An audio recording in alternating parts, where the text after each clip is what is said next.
Assalamualaikum warahmatullahi wabarakatuh. Halo semuanya, perkenalkan saya Hana Nurlailatul Ramadhani dengan nomor MPM 21187203120 dari Program Studi Pendidikan Ekonomi. Nah, di sini saya akan menjelaskan materi ekonomi tentang sistem pembayaran dan alat pembayaran. Yuk, gak usah lama-lama lagi, langsung lihat video selanjutnya ya. Nah, yang pertama ada pengertian sistem pembayaran. Sistem pembayaran merupakan sebuah sistem yang berhubungan dengan pemindahan sejumlah uang dari satu pihak ke pihak lainnya. Secara singkat dapat diartikan sebagai cara melakukan pembayaran. Pembayaran yang dilakukan sendiri dapat berupa pembayaran untuk kegiatan sehari-hari seperti pembelian barang dan jasa.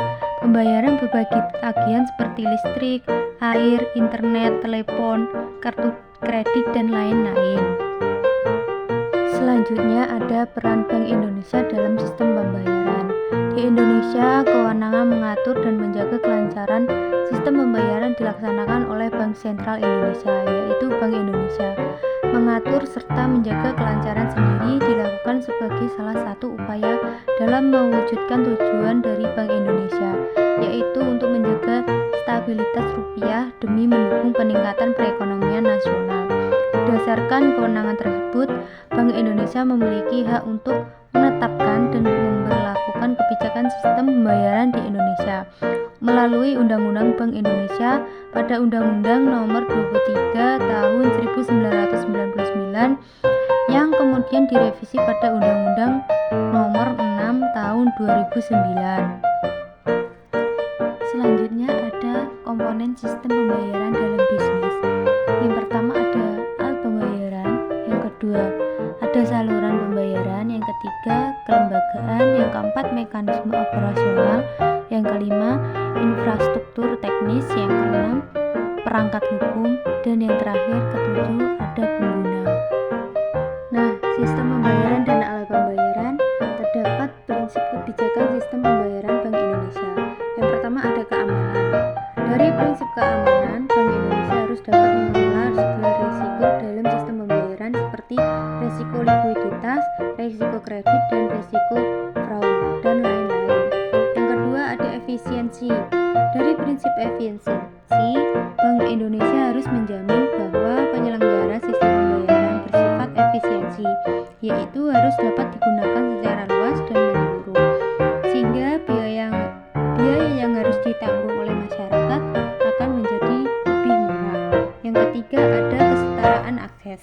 Bank Indonesia menjamin kesetaraan akses, di mana Bank Indonesia tidak menyetujui segala praktek monopoli pada penyelenggara suatu sistem pembayaran yang dapat menghambat pelaku ekonomi lain untuk ikut masuk ke dalam menyelenggarakan sistem pembayaran. Yang keempat ada perlindungan konsumen, yaitu Bank Indonesia harus dapat menjamin seluruh aspek-aspek dalam perlindungan konsumen, yaitu menjamin adanya kepastian hukum kepada konsumen serta pembuat jasa melalui divisi perlindungan konsumen. Di dalam sistem pembayaran dan alat pembayaran, terdapat juga penyedia jasa sistem pembayaran di Indonesia, yaitu ada begitu banyak lembaga serta penyedia jasa pada sistem pembayaran di Indonesia. Ditambah seiringnya berjalan waktu serta teknologi, lembaga-lembaga tersebut mulai menggunakan media digital dalam menyelenggarakannya. Namun, pastinya seluruh lembaga keuangan dan penyedia jasa ini harus memiliki izin Bank Indonesia untuk berpartisipasi dan ikut serta dalam penyelenggaraan sistem pembayaran di Indonesia. Materi selanjutnya, pengertian alat pembayaran. Alat pembayaran digunakan sebagai media untuk melakukan berbagai macam transaksi. Alat ini tidak hanya berbentuk tunai, namun dapat juga berbentuk non-tunai. Bentuknya juga terus berkembang seiring berjalannya waktu, mulai dari barter pada zaman dahulu hingga berganti menjadi uang. Selain itu, ada fungsi alat pembayaran adalah guna melakukan berbagai jual beli. Selain itu juga ada pembayaran yang dilakukan dengan menggunakan mata uang tunai. Uang juga sebagai alat pembayaran yang paling awal dan pertama dilakukan oleh umat manusia. Nah, jenis-jenis alat pembayaran yaitu ada dua. Yang pertama, alat pembayaran tunai. Pembayaran tunai adalah pembayaran yang sudah lama sekali dilakukan oleh manusia.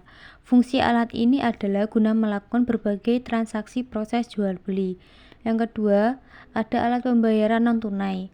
Alat pembayaran non-tunai adalah suatu alat yang tidak menggunakan uang tunai, namun menggunakan uang non-tunai seperti giro, cek, dan uang elektronik, dan masih banyak lagi. Adapun contoh alat pembayaran tunai dan non-tunai. Yang pertama, tunai dengan cara bertransaksi menggunakan uang langsung. Yang kedua, non-tunai. Yang pertama ada cek, merupakan bukti permintaan nasabah kepada bank untuk mencairkan dana sesuai yang jumlah dan nama penerima yang tertulis dalam cek. Yang kedua ada giro, merupakan bukti permintaan dan pemindahan sejumlah uang dari rekening seseorang kepada rekening nasabah lain sesuai jumlah dan nama tertulis. Yang ketiga ada nota debit.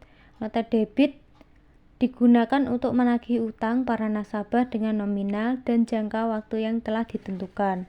Yang keempat ada nota kredit, yaitu dapat digunakan oleh nasabah untuk mengirim dan memindahkan uang non-tunai ke rekening lain dengan metode cleaning.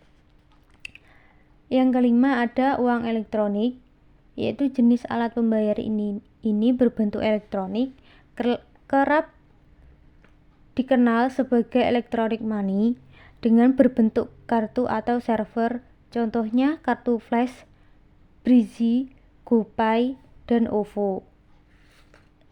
Adapun kekurangan menggunakan pembayaran non-tunai yaitu tidak dapat digunakan semua di toko dan sinyal internet yang harus tersedia dan terkadang membuat penggunanya boros. Nah, itu tadi materi yang bisa dapat saya jelaskan dan sampaikan. Mudah-mudahan bisa bermanfaat bagi kita semua. Dan apabila ada kurangnya, saya mohon maaf. Dan saya akhiri. Wassalamualaikum warahmatullahi wabarakatuh. Terima kasih sudah menonton.